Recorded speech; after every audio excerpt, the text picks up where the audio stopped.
നമസ്കാരം പ്രിയരെ. ഇന്ത്യൻ തെരഞ്ഞെടുപ്പിൻ്റെ വിശ്വാസ്യതയും സുതാര്യതയും ഊട്ടിയുറപ്പിക്കുന്ന ഒരു പ്രക്രിയയാണ് mock poll. Without mock poll there's no poll എന്ന് പറയുന്നത് ഈ പ്രാധാന്യം കൊണ്ട് തന്നെയാണ്.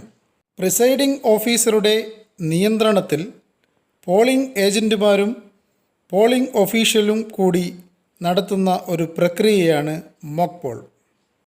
മൈക്രോ ഒബ്സർവർ ഉള്ള ബൂത്തിൽ ആ സമയത്ത് അവരും സന്നിഹിതരായിരിക്കും. തങ്ങൾ വോട്ട് ചെയ്യുന്ന സ്ഥാനാർത്ഥിക്ക് തന്നെ വോട്ട് ലഭിക്കുന്നു എന്നുള്ളതും മോക്ക് പോളിന് മുമ്പ് യാതൊരു വോട്ടും ചെയ്യപ്പെട്ടിട്ടില്ല എന്നുള്ളതും മോക്ക് പോളിനു ശേഷം മെഷീനും VVPAT മെഷീനും ക്ലിയറാക്കി അതിനകത്ത് വോട്ടുകൾ ഒന്നും ഇല്ല എന്ന് ഉറപ്പുവരുത്തുവാനും ആണ് ഈ മോക്ക് പോൾ സംവിധാനം. പ്രിയരെ, കഴിഞ്ഞ വീഡിയോയിൽ നമ്മൾ ബൂത്ത് ഒരുക്കുന്നതിനെക്കുറിച്ച് വിശദമായി തന്നെ സംസാരിച്ചു. ഇങ്ങനെ ഒരുക്കപ്പെട്ട ബൂത്തിൽ തേർഡ് പോളിംഗ് ഓഫീസറുടെ മുമ്പിലാണ് കൺട്രോൾ യൂണിറ്റ് ഉണ്ടായിരിക്കുക. അതുപോലെ തന്നെ വോട്ടിംഗ് കമ്പാർട്ട്മെൻറ്റിൽ VVPATും ബാലറ്റ് യൂണിറ്റും സ്ഥാപിക്കുന്നത് എങ്ങനെയാണ് എന്ന കാര്യവും നമ്മൾ പ്രതിപാദിച്ചു കഴിഞ്ഞു. മോക്ക് പോൾ നടത്തുമ്പോൾ ഇതേ രീതിയിൽ തന്നെ മെഷീനുകൾ സജ്ജീകരിക്കുക. അതുപോലെ കണക്ഷൻ നമുക്കറിയുന്നത് പോലെ തന്നെ BVC ബാലറ്റ് യൂണിറ്റിൽ നിന്ന് VVPATിലേക്ക് കണക്ഷൻ കൊടുക്കുക. VVPATിൻ്റെ കേബിൾ കൺട്രോൾ യൂണിറ്റുമായി കണക്ഷൻ കൊടുക്കുക. അതുപോലെ തന്നെ ആദ്യം ഓൺ ചെയ്യുന്നത് VVPAT മെഷീനാണ്. അതായത് ഹൊറിസോണ്ടൽ പൊസിഷനിൽ നിന്നും വെർട്ടിക്കൽ പൊസിഷനിലേക്ക് അതിനെ മാറ്റുക, അൺലോക്ക് പൊസിഷനിൽ ആക്കുക. ആൻറ്റി ക്ലോക്ക് വൈസ് ഡയറക്ഷനിലാണ് തിരിക്കേണ്ടത്. അതിനുശേഷം കൺട്രോൾ യൂണിറ്റ് ഓൺ ചെയ്യുന്നു. പ്രാഥമികമായ മെസ്സേജുകൾക്കു ശേഷം കൺട്രോൾ യൂണിറ്റിൻ്റെ പവർ, അതുപോലെ തന്നെ ബാറ്ററി പെർസെൻറ്റേജ്, പവർ ഹൈ ആണോ ലോ ആണോ എന്ന കാര്യം, അതുപോലെ തന്നെ കൺട്രോൾ യൂണിറ്റുമായി ഘടിപ്പിച്ചിരിക്കുന്ന ബാലറ്റ് യൂണിറ്റ് റെഡിയാണോ, VVPAT മെഷീൻ റെഡിയാണോ എന്നീ കാര്യങ്ങളൊക്കെ കാണിച്ചതിന് ശേഷം EVM ഈസ് റെഡി എന്നുള്ള മെസ്സേജ് നമ്മൾക്ക് കാണുവാൻ വേണ്ടി സാധിക്കും. ഇത്രയുമായാൽ നമ്മുടെ ബൂത്ത് മോക്ക് പോളിന് സജ്ജമായി. ആക്ച്വൽ പോളിങ്ങിന് 90 മിനിറ്റ് മുമ്പെയാണ് മോക്ക് പോൾ നടത്തേണ്ടത്. അതായത് 5:30. കുറഞ്ഞത് 2 കാൻഡിഡേറ്റുകളുടെ ഏജൻറ്റുമാർ ആ സമയത്ത് സന്നിഹിതരായിരിക്കണം. 2 ഏജൻറ്റുമാർ വന്നിട്ടില്ലെങ്കിൽ 15 മിനിറ്റ് സമയം നമ്മൾ അവർക്ക് വേണ്ടി കാത്തിരിക്കാവുന്നതാണ്. 15 മിനിറ്റിന് ശേഷവും ആരും വന്നില്ലെങ്കിൽ നമുക്ക് മോക്ക് പോൾ ആരംഭിക്കാവുന്നതാണ്. ഇല്ലെങ്കിൽ ഉള്ളവരെ വെച്ച് മോക്ക് പോൾ ആരംഭിക്കാം. അതിനുശേഷം വരുന്ന ഏജൻറ്റുമാർക്ക് ബാക്കി കാര്യങ്ങളിൽ പാർട്ടിസിപ്പേറ്റ് ചെയ്യുവാനുള്ള അധികാരം മാത്രമേ ഉള്ളൂ. വീണ്ടും മോക്ക് പോൾ തുടങ്ങേണ്ട ആവശ്യം ഇല്ല. തലേന്ന് ഏജൻറ്റ് പാസിന് വേണ്ടി അവർ വരുന്ന സമയത്ത് തന്നെ കൃത്യം 5:30 വരുവാൻ വേണ്ടി അവരോട് നിർദ്ദേശിക്കേണ്ടതാണ്. 5:45 ഒരു പോളിംഗ് ഏജൻറ്റും എത്തിയില്ലെങ്കിൽ മോക്ക് പോൾ 5:45 തന്നെ തുടങ്ങേണ്ടതാണ്. കണക്ഷൻ നൽകുന്ന രീതിയും EVM ഓൺ ചെയ്യുന്ന രീതിയും നമ്മൾ പഠിച്ചു. ബാലറ്റ് യൂണിറ്റിൽ വോട്ട് ചെയ്യപ്പെടുന്നത് രേഖപ്പെടുത്തുവാൻ വേണ്ടി ഒരു പോളിംഗ് ഓഫീസറെ ബാലറ്റ് യൂണിറ്റിൻ്റെ അടുത്ത് നിർത്തേണ്ടതാണ്. കൺട്രോൾ യൂണിറ്റിനടുത്ത് തേർഡ് പോളിംഗ് ഓഫീസറോ പ്രിസൈഡിംഗ് ഓഫീസറോ നിൽക്കേണ്ടതാണ്. മെഷീൻ 50 വോട്ടുകളാണ് VVPATിൽ ചെയ്യേണ്ടത്. ബ്ലാങ്ക് സ്ലിപ്പുകൾ കുറയാൻ പാടില്ല, 50 കൂടാവുന്നതാണ് വേണ്ടി സാധിക്കും. കൺട്രോൾ യൂണിറ്റിൽ ബാലറ്റ് ബട്ടൺ പ്രസ് ചെയ്യുമ്പോൾ ബിസി ലാമ്പ് ഓണാവുന്നതാണ്. അതുപോലെ തന്നെ ബാലറ്റ് യൂണിറ്റിൽ റെഡി ലാമ്പും ഓണാവുന്നതാണ്. ഒരു പച്ച ലൈറ്റ് ഓണാവുന്നതാണ്. അതിനുശേഷം പോളിംഗ് ഏജൻറ്റുമാരെ നമ്മൾ വോട്ട് ചെയ്യുവാൻ വേണ്ടി അനുവദിക്കുന്നു. ഒരു പോളിംഗ് ഏജൻറ്റ് പോയി വോട്ട് രേഖപ്പെടുത്തുമ്പോൾ അദ്ദേഹത്തിൻ്റെ ചിഹ്നത്തിന് നേരെയുള്ള ലൈറ്റ് പ്രകാശിക്കുന്നതാണ്. അതിനുശേഷം VVPATിൽ ഒരു അദ്ദേഹത്തിൻ്റെ സ്ലിപ്പ് മുറിഞ്ഞു വീഴുന്നതും അതിനുശേഷം ഒരു ബീപ്പ് സൗണ്ട് കേൾക്കുന്നതുമാണ്. ഈ സൗണ്ടിൻ്റെ അവസാനം ബിസി ലാമ്പ് കൺട്രോൾ യൂണിറ്റിലെ ബിസി ലാമ്പ് ഓഫ് ആവുന്നു. അതോടുകൂടി ഒരു വോട്ട് പോൾ ചെയ്യപ്പെടുന്നു. ബാലറ്റ് യൂണിറ്റിൽ കാണുന്ന എല്ലാ സ്ഥാനാർത്ഥികൾക്കും നോട്ടയ്ക്കും വോട്ടുകൾ രേഖപ്പെടുത്തേണ്ടതാണ്. ചില സ്ഥാനാർത്ഥികൾക്ക് ഏജൻറ്റുമാർ വന്നിട്ടില്ലെങ്കിൽ പോളിംഗ് ഉദ്യോഗസ്ഥർ തന്നെ അവർക്കുള്ള വോട്ട് രേഖപ്പെടുത്തേണ്ടതാണ്. അതുപോലെ നോട്ടയ്ക്കും വോട്ട് രേഖപ്പെടുത്തണം.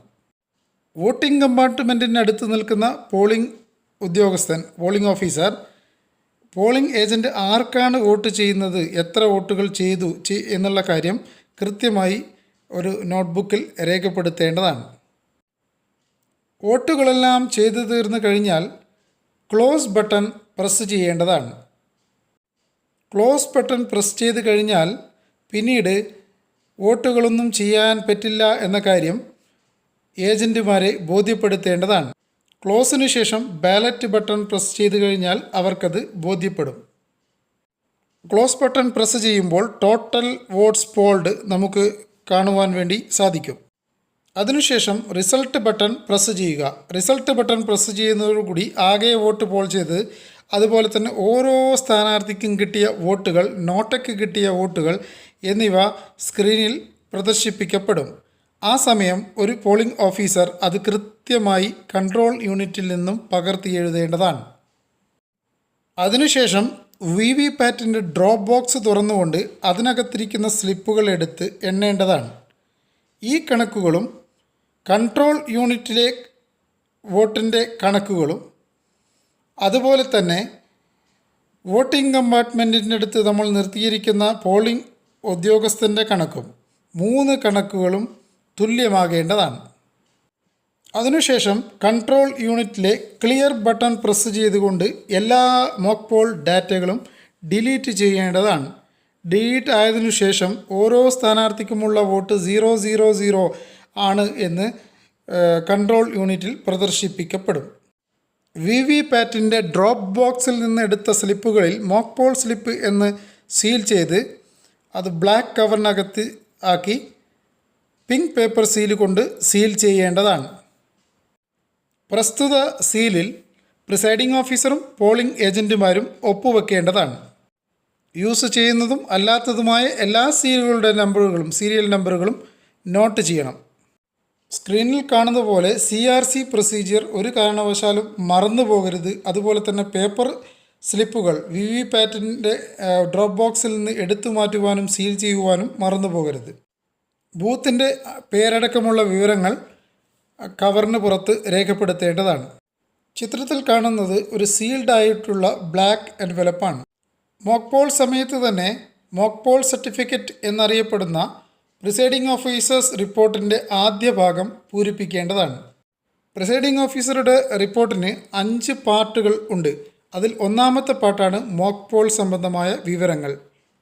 എല്ലാ ഫോമുകളെക്കുറിച്ചും ഒരു വീഡിയോ നമ്മൾ കൃത്യമായി എടുക്കുന്നതാണ്. ഫോമുകൾ ഫില്ല് ചെയ്യുന്നത് വളരെ കൃത്യതയോടുകൂടി ആയിരിക്കണം. ആ ഫോം ഫില്ലിങ്ങിനെ കുറിച്ചാണ് വീഡിയോ പ്രതിപാദിക്കുക. ഇത്രയും കഴിഞ്ഞാൽ കൺട്രോൾ യൂണിറ്റിൻ്റെ ക്ലോസ് ബട്ടൺ സ്പെഷ്യൽ ടാഗ് ഉപയോഗിച്ച് സീൽ ചെയ്യണം. സ്പെഷ്യൽ ടാഗിലും നേരത്തെ പറഞ്ഞ പോലെ പ്രിസൈഡിംഗ് ഓഫീസറുടെയും പോളിംഗ് ഏജൻറ്റുമാരുടെയും സിഗ്നേച്ചർ വാങ്ങേണ്ടതാണ്. അതുപോലെ തന്നെ അതിൻ്റെ റിസൾട്ട് സെക്ഷൻ നമ്മൾ ഒരു ഗ്രീൻ പേപ്പർ സീൽ ഉപയോഗിച്ച് സീൽ ചെയ്യും. അതിൻ്റെ കാര്യങ്ങളും നമ്മൾ പിന്നീട് സീലിങ്ങിനെക്കുറിച്ച് പ്രതിപാദിക്കുന്ന വീഡിയോയിൽ ഫോട്ടോ സഹിതം കൃത്യമായി വിവരിക്കുന്നതാണ്. അതുപോലെ ഈ കൺട്രോൾ യൂണിറ്റിൻ്റെ ഈ റിസൾട്ട് സെക്ഷൻ്റെ ഡോർ അടക്കുക, അതുപോലത്തെ സ്പെഷ്യൽ ടാഗ് സീൽ ചെയ്തിരിക്കുന്ന ക്ലോസ് ബട്ടണിൻ്റെ ഡോറും മെയിൻ ഡോറും കൂടി അടച്ചു കഴിഞ്ഞാൽ പിന്നീട് അഡ്രസ് ടാഗ് വെച്ച് ഈ ഭാഗം സീൽ ചെയ്യേണ്ടതാണ്. അതുപോലെ തന്നെ VVPATൻ്റെ ഡ്രോപ്പ് ബോക്സ് അഡ്രസ് ടാഗ് ഉപയോഗിച്ച് സീൽ ചെയ്യേണ്ടതാണ്. മോക്ക് പോൾ സമയത്ത് തെറ്റിപ്പോവാൻ സാധ്യതയുള്ള കാര്യങ്ങൾ ഒന്ന് കണക്ഷനാണ്. Ballot unit VVPAT to control unit മറക്കാതിരിക്കുക. അതുപോലെ തന്നെ ഡാറ്റ ക്ലിയർ ചെയ്യാൻ മറക്കാതിരിക്കുക. CRC close result clear data എന്തായാലും ക്ലിയർ ചെയ്തിരിക്കണം. അവസാനം ടോട്ടൽ ബട്ടൺ പ്രസ് ചെയ്തുകൊണ്ട് 0 വോട്ടാണെന്ന് ഏജൻറ്റുമാർക്ക് കാണിച്ചു കൊടുക്കുകയും വേണം. പ്രിസൈഡിംഗ് ഓഫീസേഴ്സ് റിപ്പോർട്ടിനകത്ത് സൈൻ ചെയ്ത് വാങ്ങുകയും വേണം. അതുപോലെ തന്നെ VVPATൻ്റെ ഡ്രോപ്പ് ബോക്സിലുള്ള ഡ്രോപ്പ് ബോക്സിലുള്ള സ്ലിപ്പുകൾ എടുത്തു മാറ്റേണ്ടതാണ്. അതുപോലെ തന്നെ അതിനകത്ത് മോക്ക് പോൾ സ്ലിപ്പ് എന്ന് സീൽ ചെയ്ത് ബ്ലാക്ക് എൻവലപ്പിനകത്താക്കി സീൽ ചെയ്യണം. ഇത്തരം കാര്യങ്ങൾ ഒരിക്കലും മറന്നു പോകാൻ പാടില്ല. അതുപോലെ സ്പെഷ്യൽ ടാഗിനകത്തും ഗ്രീൻ പേപ്പർ സീലിനകത്തും അതുപോലെ തന്നെ നമ്മുടെ അഡ്രസ് ടാഗുകൾക്കകത്തുമൊക്കെ ഏജൻറ്റുമാരുടെ സിഗ്നേച്ചറും പ്രിസൈഡിംഗ് ഓഫീസറുടെ സിഗ്നേച്ചറും വെക്കേണ്ടതാണ്. പ്രിസൈഡിംഗ് ഓഫീസേഴ്സ് റിപ്പോർട്ടിലും ഏജൻറ്റുമാരുടെ സിഗ്നേച്ചർ വെക്കേണ്ടതാണ്. ജോലികൾ ഡിസ്ട്രിബ്യൂട്ട് ചെയ്തുകൊണ്ട് പ്രിസൈഡിംഗ് ഓഫീസർമാർ ഇക്കാര്യങ്ങളൊക്കെ ശ്രദ്ധിക്കേണ്ടതാണ്. അതുപോലെ തന്നെ നിങ്ങൾക്കെല്ലാവർക്കും നല്ലൊരു മോക്ക് പോൾ 26-ാം തീയതി രാവിലെ 5:30 തന്നെ തുടങ്ങുവാൻ സാധിക്കട്ടെ. വിജയകരമായി ഇത് പൂർത്തീകരിക്കാൻ സാധിക്കട്ടെ എന്ന് മാത്രം ആശംസിച്ചുകൊണ്ട് നിർത്തുന്നു.